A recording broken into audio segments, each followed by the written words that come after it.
তো সময় বুঝে তো মানে এখনই শুরু করে দিয়েছেন, লোকটাকে কিছু গোছাতে দেবেন তো।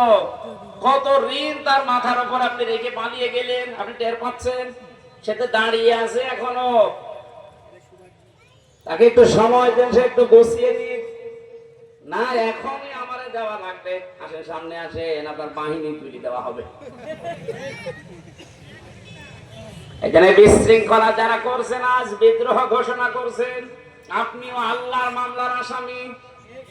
পারে নাই প্রথমে হিন্দুদের দিয়ে, হালে পানি নেয়নি, এরপরে প্রধান বিচারপতিকে দিয়ে একটা চেষ্টা চালিয়েছিল, আল্লাহ নষ্ট করে দিয়েছে। এরপরে এনেছে আনসার, এটা দিয়েও হবে না, কারণ যে আছে আপনি বললাম না, ও কাঁচা খেলোয়াড় না, পেছনে অনেক কিছু আছে খেলান দেওয়ার মতো।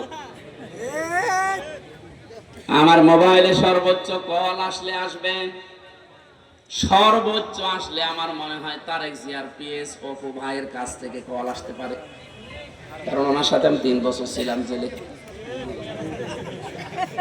আর একটু বেশি আসলে গিয়াসউদ্দিন মামুন ভাইয়ের কাছ থেকে আসতে পারে, ওনার সাথেও ছিলাম 3 বছর। তাছাড়া আর উপরে তারেক জিয়া করতে দেবে না।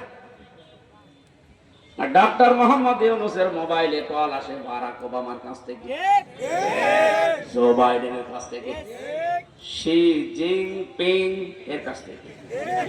টের পাচ্ছেন আর কোটি কোন জায়গায় বাধা, ওর পেছনে কি ধাক্কা দেওয়া আছে দেওয়ালে, আন্দাজে লাফান। বাস্তবতা কিছু জানেন?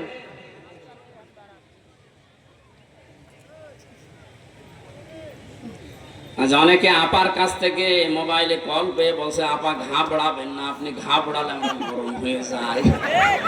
একটা পাগল, কোন জামানায় কোন দেশে কোন গর্তে